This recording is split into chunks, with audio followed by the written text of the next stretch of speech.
Jason Jacoby here with Mark Boyer, and Merry Christmas. Merry Christmas. Happy New Year. Excited? We're wearing a little bit of red. I'm wearing blue. You're casual, you know, it's Christmas week here. We're doing a little video for you guys. A little bit different. It's not going to be a lot of reading, more just video content on this. Going to get some great charts and information to show you. But we want to talk about one major topic first of all. Inflation. Yeah, inflation's fun, right? Gas prices up. You go to the gas station, $5 a gallon, not too fun. Anyway, yeah, we're all worried about inflation. It's painful, you know, and you're not sure how long it's going to last. Could be a while. We think it's going to be here for a little while, and not unlike what we saw, you know, that I saw in the late 70s. In fact, I was running some numbers. Sometimes we look at inflation and we think, wow, how's that going to affect the stock market? What's it going to look like for investments, right? Went back to the late 70s, 77, 78, 79, 80 in those places. You know, inflation was averaging almost 12% over those 4 years. And yet the market did over 7% a year on average over that period of time. There were some big years, 20+%. There was one bad year, -8, but overall over the 3 to 4 years, pretty darn good rates of return. So inflation, higher inflation, although painful for us all, we don't like it. It's like an extra tax for us. Yes. It doesn't necessarily mean that the markets will and our investments will necessarily go down. So we just are trying to mute expectations. The last few years have been phenomenal returns. We're trying to just now say, hey, you know, lower expectations as far as overall annual returns, but feels good still that the markets are sort of in that mid-cycle recovery, and we might have some more upside over the next few years. Absolutely. Despite inflation. Right. So inflation running 6 and change according to the most recent CPI report.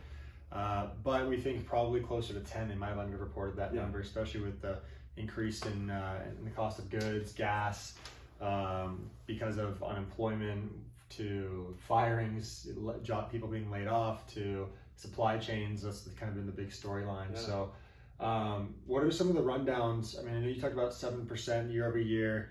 How do stocks perform over the long term? Yeah, so if you go back 80, 90 years, I mean, inflation has averaged 4% a year, and we've been in this historically low 2% for quite a while now. So I think we're all freaking out when it, has gone higher. But that's historically, again, inflation has been higher. We've been used to a lower kind of inflation rate. So again, over that period of time, if you look at investments, equities or stock investments have been, and bonds also over time, done about 8% a year over the last 80, 90 years, and stocks have done over 10 on average. So still outpace inflation if we're averaging 4% over time, which we've been on the CPI, 10% in stocks, still your best hedge against inflation longer term. Key is stay invested, and have a plan, diversification, good management, which is what we have you all in. And so we're excited about that. And we're keeping an eye on this because it's an important time. Everybody's, nervous, scared. Our job is to help manage through that and help you work the emotional side, because that's the part that gets kind of scary. We get emotional. Usually when we get emotional, we make big mistakes in investing. So got to stay out of that. And if you have any problems or concerns, please call us. We'd love to walk in and talk you through that. So now moving from 2021 to 2022, it's time to pass the baton. That's our theme this year for LPL. So we're going from more fiscal and monetary support and policy, putting a lot of money, injecting a lot of money into the economy. Now it's more going towards the consumer. What is the consumer going to do? How much are they going to spend, especially with this high inflation?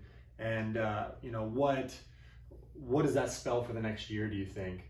Yeah, I mean, like I said, I think we feel like we're still got a few years in this expansion, but it could be could be more volatile. Again, we think in volatility, just lowering expectations through that, but we think we'll be fine. There's a lot of pent up demand coming out of COVID. Now we're getting that's coming back up, and with this I won't even go there, but it's craziness right now, right? But we'll see how that pans out. It may not be as bad as everybody thinks it's going to be, but we'll see. But Christmas season's on us. We'll be able to see the sales here in the holiday seasons, and they'll give us a good feel. Feel like there's people out there want to spend money, and it's those companies. There's always going to be products and services that people want to have no matter what. So why don't we kind of talk about the chart? So this is a historical picture here of the S&P 500, a daily chart. So that's all the little notches on the screen here.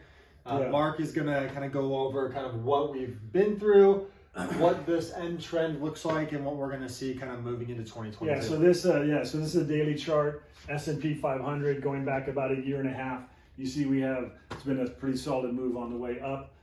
We talk about this a lot with you all as clients, is that when we are looking at investments, you're going to get ups and you're going to get downs. So just get over here, you'll see about a few months ago, remember we were talking about we expected a 5% correction. We wanted the markets to go down because that's healthy for the markets. Anytime the market goes down, and that's what we got here at 5% roughly in this period of time, back in, October. And then the markets hit that correction and then spurted from there. You see right now, we're in recent highs here in December.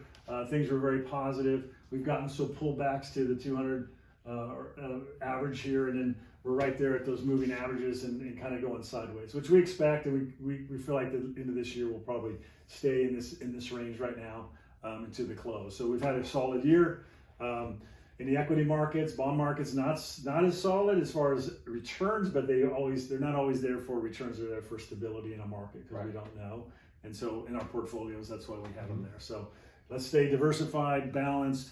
Again, talking to us about your mix. That's important as we continue to move forward into 2022. But again, you'll see there, I think it's just key to see that the ups and downs are normal. And actually, I get excited seeing these down markets because I think, again, when you have selling going on, cash on the sidelines feeds the next bull market. So you like to see it. Absolutely. It's really important. So anyway, good stuff. We can look at more. There's a weekly chart here. If you look at the weekly chart of the same S&P 500, you actually look back here. This is COVID when it hit last year, okay? March, a lot of fear, big sell-off when COVID hit. And if we sold in here, if we got panicked out, which, fortunately, we didn't do that in most cases, right? You would have missed the return and the big move up. So anytime you have big dips, this gets emotional, selling. It gets greedy in these areas of tops. If there's too much greed, we get sell-off, but those are the times not to panic and to continue with our plan. So have a game plan, stick with it, make small adjustments, but never get emotional in markets. And then let's take a look at monthly. If we could just switch to monthly real quick, just to put that in perspective. I mean, this goes back to 1987 here. I mean, you see some pretty big pullbacks along here, but then the last over a decade right here, from 08, we've been on a heck of a run. It's been pretty straight up. And again, I mean, that's pullbacks, and in this run, we've had a big run. So if it goes sideways in here, that would be really healthy for us for a while. That's why we're talking about lowering expectations. But here's some big drops. This is the tech wreck, NASDAQ when it flowed, for a couple years in the early 2000s. This is 08, 09 when everything tanked out. But again, if you make the mistake of getting out at these points, you miss this next move. So it's hard to time the markets up and down, but we have really good managers that we know have been doing this for a long time, and they're raising cash when those times are in there for us all to take advantage in our portfolios, to be ready when we do get some pullback. So that's kind of key. Absolutely. Again, long term is critically important to keep your eyes on, and again, that's something that we're here to talk to you about if you need more guidance. So well, that's it for Christmas Boyer Brief. We'll be back in January, and again, we'll be kind of with you guys as things change, as we see the economic landscape change, policy change. We'll be there to hold your hand, per se, not actually. But if you have any questions, like Mark said, we're always here for you. You're our most important asset, not your actual funds. We really appreciate you guys all year round. And we're grateful for you. Thanks for the opportunity you've given us to help you with your finances. We don't take that lightly. We know when you do that, you have a lot of trust in us. So we work hard at that. And again, we're privileged to work with you. And if you have any questions, make sure you call us. And in the new year, let's get some planning for 2022. Absolutely. But in the meantime, you have a Merry Christmas, a Happy New Year, and we will see you in 2022. Have a good one.